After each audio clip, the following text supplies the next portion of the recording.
Now Boy. That's What I Call Music Volume 2. This is released on July the 27th of 1999.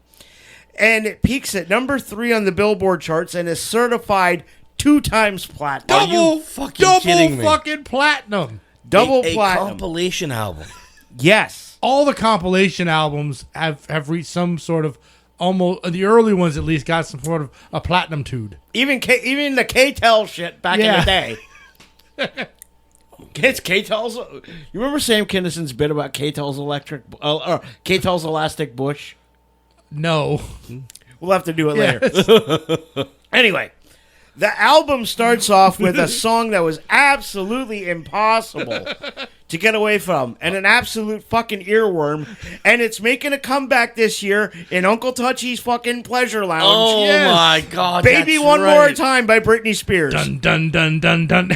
Oh, I can't stand this fucking song. It wasn't terrible. It's a great song. This I album, just- look, this album brought back so many wonderful memories for me. Yeah. It really did. Of where I was at that time, like mostly drunk in a bar, so I heard most of these songs. There was only a few that I'd never heard, but I could still just like, it's like you heard this come on, it's just like, okay, we're listening to this now. Yeah. And it, like I said, it's not a fucking terrible song. No, well written too. It's perfect pop for the time. For the time, but I just don't like pre-manufactured acts. You know, she didn't write this. She didn't do any of the music. She's just a prop. And I'm dead. I didn't like. I don't. And? I never got into Britney Spears. I'm not a big fan either, but it's a goddamn catchy song. It is catchy. I'll say that, but song was a no for me. So I give it a yes. Most of these are just they're all They're there. They're all kind of yeses to me, except for a few that I'm just like flat out hell no. Yeah. Hello there, Amanda. Amanda says hello to some of her favorite weirdos. All right, number 2. You Get What You Give by the New Radicals. Yep. See, I listened to the '90s the One Hit Wonders channel on Pandora. Uh-huh. So most of this shit is like I'm listening to anyway all the time. I remember this song. Yeah. Yeah. And this is a song that I got into. I figured you would. Yeah. This gets a meh from me. It's very typical radio-friendly pseudo-alternative. It was kind of funny. They mentioned Marilyn Manson in it though. And It's in the lyrics. Courtney Love. Courtney Love and Marilyn Manson. Yeah. Yes. But it's radio-friendly pseudo-alternative. This, you talk about pre-manufactured shit. I bet they wrote this music and the lyrics. I fucking doubt it. This band was probably put together in a boardroom. I know a few others on this list were. Oh, yeah. No doubt. Number 3, a song I'm not really familiar with. Neither was I. Millennium by Robbie Williams. I wasn't. I don't think I remember this song.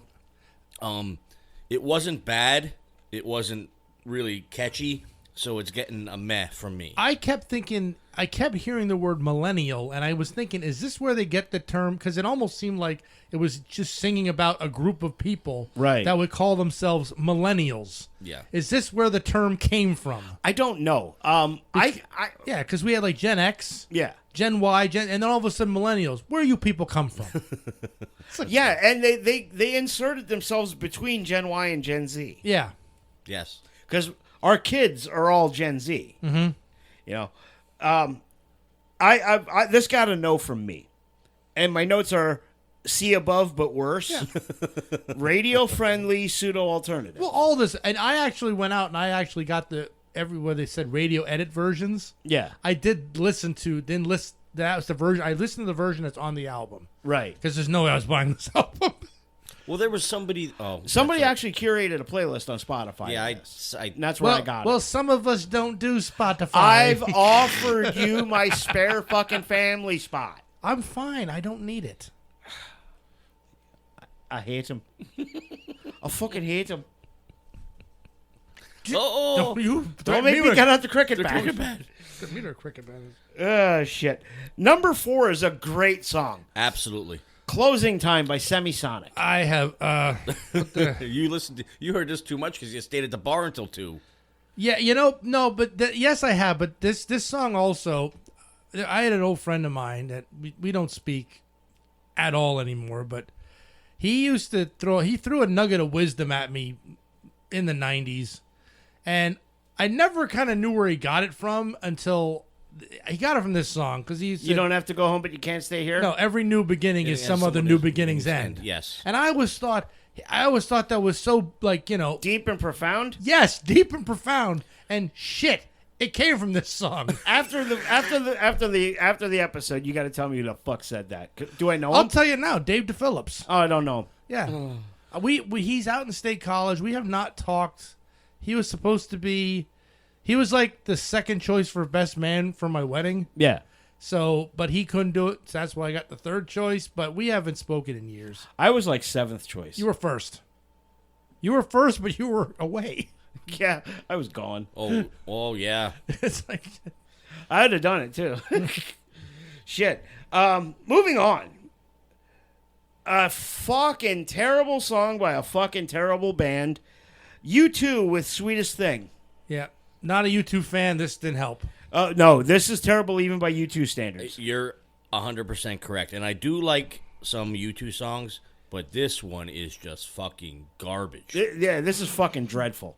But that's later on. No, yeah, there's some dreadful shit on here. Next is another song that was everywhere. My Favorite Mistake by Sheryl Crow. Love this song. Love the guitar. Good song. It's all right. It gets a met from me. Now I wonder if this was about Lance Armstrong. I don't know. I always wondered that. I don't know. My notes on this one is if a 90s slacker movie was a song, it would be this. You know? I don't know. Most of these can. No. Fit them perfectly. No, I mean the fucking movie itself. Yeah. It's this song. Yeah. Next song, number 7, is a fucking god-awful song. Praise You by Fatboy Slim. I love this song. I fucking knew you would. I thought it was odd, but I would have given it a no. But in the middle of the song, I heard some samples that made me laugh. When na gonna have a good time. I heard that, and I'm like, he put Fat Albert samples in the song. Yes, he did. That's awesome. Now, Yes. He was one of the starters of the Of EDM. yes. And this is the what the hell's the video with what's his name? Dancing? Christopher Walken. Yes, the Christopher one Walken. through the mall. Yeah. Yeah. This song just fucking annoys me. Oh, Yeah, I think this was the B side of that. Yeah, this just annoys me. I can't. No, I'm not a fan of Fatboy Slim. At number 8 is a song in a band I really am a fan of. Yes. And I think I'm Paranoid by Garbage. and you bring up a guy we talk about so many times, Butch Vig. Yeah, Butch Vig. Before he was the producer of, or before he was the drummer of Garbage. Yes. He produced a lot of the great records of the 1990s. Yes. Including Nevermind. by Nirvana. Yeah. Butch Vig he's like an iconic producer, and their guitar player, Duke Erickson. Okay, Garbage's guitar player, Duke Erickson. You'll know this one.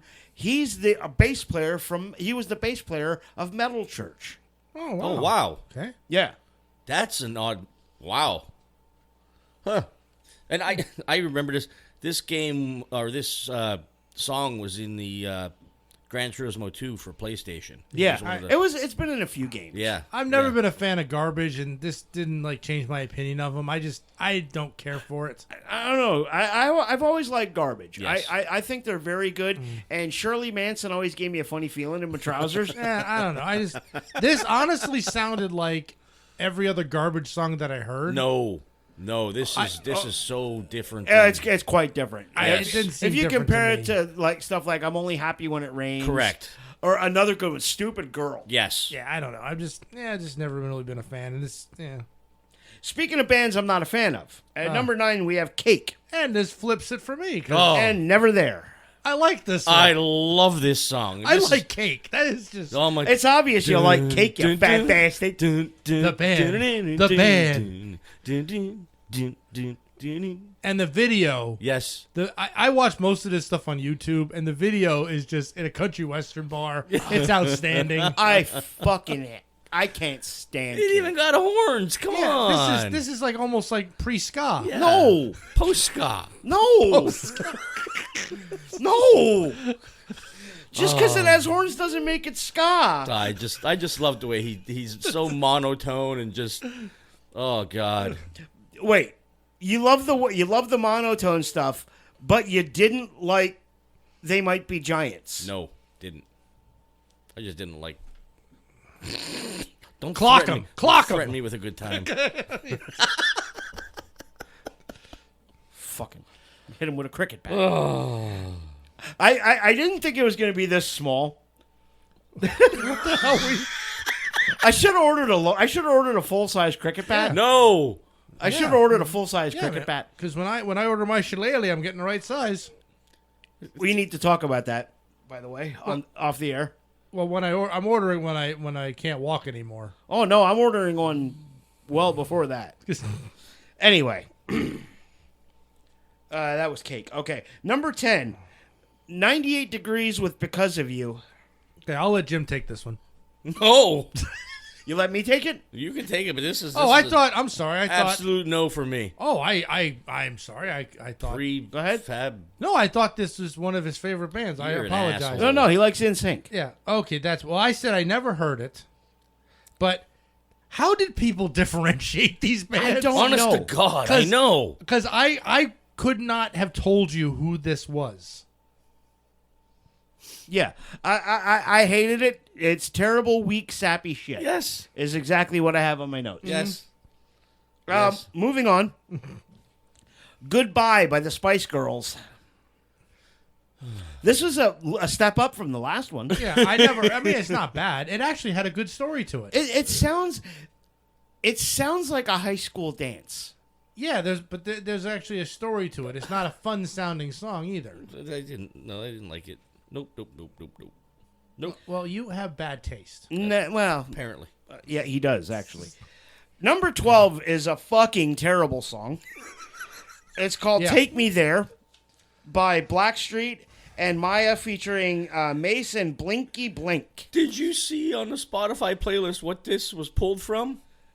No. Oh my God, now I can't remember. The fucking Nickelodeon Yeah, well, that's Rugrats movie. Well, it was when it started up. I was like, that sounds familiar. I must have heard this before, and then none of it made sense.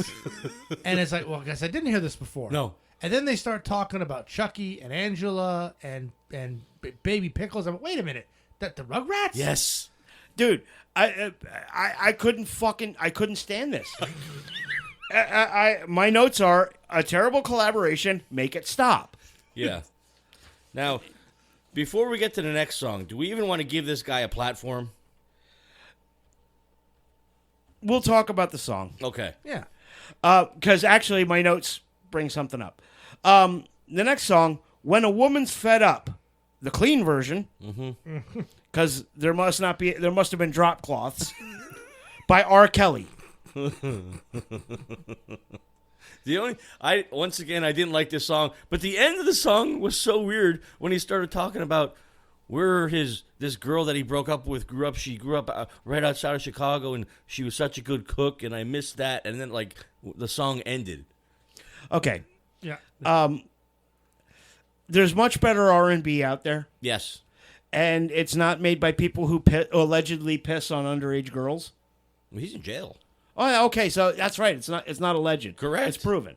Yes. It's not And- made by people that piss on underage And people. raped and groomed.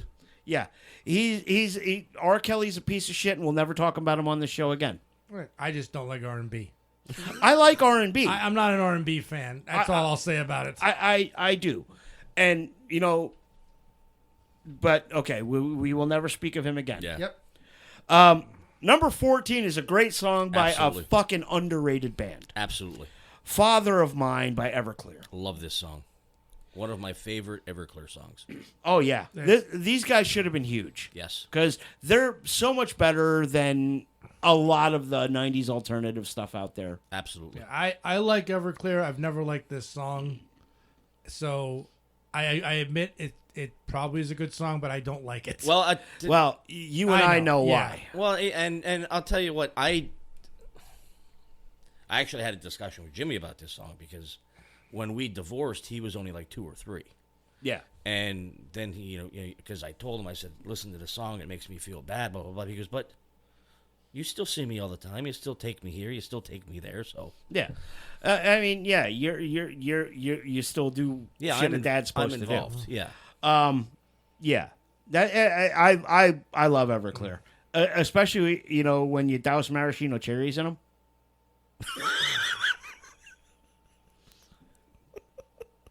Can't you just drink stuff raw like it's meant to be? What, Everclear? Hey, you get fucking blinded. I got iced tea and watermelon rum. Nice. Watermelon rum. Yep, it's delicious. Good for you. It's Oh, fuck. Next is a great song by a very overrated band. Sublime. You're not wrong there. But they were a flash in a pan too. Well, that's because Brad. yeah. That's because Brad Yep. Newell fucking died. Yep. I think they would have had a much bigger career. I think they would have gone on to have a fucking huge career if Brad wouldn't have died. Correct. But they're not the be all end all that their fans think they are. Yeah. unfortunately this was also a pretty terrible version of the song. Yeah, it's the clean version. Yeah, and they blank out a lot of stuff. Well, Oh, yeah. On the Spotify playlist, it's not the clean version. Well, see, I had to listen. I wanted to listen to it in its pure form because I'm an artist. Yep, Brian, those cherry bombs, you got it. Fucking maraschino cherry soaked in Everclear. Who is that? Brian Yeah. saying that? Fucking Oh boy. his new profile picture is a Ford logo. Oh. Hope you don't break down on me. Fucking brand loyalty. make sure your fucking tag lights work. Oh. Fucking cops. Anyway, next song. Jim's favorite band, the Backstreet There Boys, you go. with "I'll Never Break Your Heart." Absolutely fucking horrible song. You're not a fan of this one either. Absolutely not. So, what's your favorite Backstreet Boys song? None. Oh, I'm sorry. Jesus Christ! Right away, it just comes out with me. Yeah, right away. Yeah, I have 3 words for this. Dear God, no. Okay, go ahead. You got anything? I just gotta fucking know. I have generic boy band track number 26. Absolutely. Absolutely. Yeah. Brian says he might have to get up early to pick up Jim's sorry ass. Oh, there's a story. The Ford Focus Trans. You know what? I'll save it for after the segment Okay. because it's gonna tie into the movie. Okay. Number 17. We have 2 more songs left, thank fuck. Number 17, we have The Hard Knock Life, the ghetto anthem, by another noted scumbag, Jay-Z. Yes. But also was in the Austin Powers movie. I don't care. No, but it was in the Austin Powers movie that was released that year. But that's where I knew it from. Yeah. I knew Mini-Me singing it. Yeah, he's the most overrated fucking rapper out there. He's terrible. Yeah, he's the Yoko Ono of Destiny's Child. Pretty much. He is. You know what? That's actually fucking perfect. Oh my god. That's perfect. You know, Little Orphan Annie, she's a fictional character. She's rolling over in his fucking grave because she got sampled and put in this shit. Yes. Yes. Fucking terrible. Fuck you, Jay-Z. Oh. Anyway. Yeah. Not good. Yeah, I knew it from Austin Powers. I didn't know it from anything else, and I didn't really care for it in Austin Powers because I thought it was just weird to have Bond villains doing this song. Yeah. We got one last song. Yep. Everybody's Free to Wear Sunscreen by Baz Luhrmann. What the fuck was this? Okay, well then I'm gonna say I'm glad that the Spotify playlist that I found didn't have this on. I printed this list out right before I left work, and I saw this song. I'm like, oh, that wasn't on that fucking list. So there must have been more than one list. So I thought it was good because it was almost like a commencement speech. And it's fucking terrible. Yeah, but if you listen to what he's saying, I mean, this should be repeated to everybody all the time. Because there is so much good in this speech. No. You're gonna break your clock. was it a speech? Yeah. So it wasn't really a song. There was music behind it, but basically saying, things that you should hear at a commencement speech. No. Like don't try to figure out your entire life in your 20s. I know people in my 40s that still haven't figured out, and they're great people. What are you pointing at me for? You're right. 50s. Sorry. I'm not 50 yet, Jesus fuckface. Christ. No, but You are, this fuckface. But this was a really this was a speech, or I would like don't break your clock, man. It doesn't work anyway. So, I want to give to my daughter, and I want Ryan to hear this, not for the song aspect, but the words in it are very important and hold up. They should release the new version of this every year. No. They should never re-release this. I never even heard of that fucking guy. What do you have? What do you rate it? Out of 10. Well, maybe about it. There was some shit in here I didn't really care for, so I'm gonna give it maybe a 5.5. Okay, 5.5. What about you, Miller? I'll go 5.5 with Bill. Okay, 5.5 for you, 5.5 for you. For me, I give it a straight 5. I kind of hate you for this. It wasn't my fault. The wheel chose our destiny. It Could have been 1 to 25. Listen. 1 to 24. Listen. All right. I kind of hate you for this. But at least it wasn't all fucking sea shanties, and it wasn't Kicks. Yeah. Here's the thing. I had come up with this idea a while back after we had gone through everything to begin with. I was gonna say let's do a deep dive on Now That's What I Call Music, starting with Fuck you. starting with 1 and just going up. And now that I didn't even know it was on any of them. I honestly thought it was gonna be like the Billboard top 20 kind of stuff. Now that I know what's on 2, I'm glad I didn't suggest that. I wouldn't. So- I would have shot it down. You may thank me. No. No. You better hope your next pull is something good. Well, my next 4 that are in there are, honestly, I'm not even going to sugarcoat this. They're revenge picks. Because you guys are Remember, I knew he'd fucking do it. Because but they're revenge picks of albums I really do enjoy. So it's not like I'm gonna make you like this one here. I didn't care for this as much as you guys didn't care for this. The other shit in there I really like, and I want you to like it as well. And damn it, you're gonna listen to it now, fuckers. None of the stuff I put in is fucking revenge picks. You're a dick. I will give him credit, though, for the idea. That was a pretty cool idea. That was a good idea. The execution was... the idea was good. Well, Idea maybe was if you good. would have rolled a higher fucking number. Well, it could have been worse. No, it would. I don't think it could have been worse. No, that's pretty fucking terrible. This was the sophomore album because they put the first one out and probably said, "Oh, we gotta do a second one." And it's like, well, what shit didn't we put on the first one? Oh.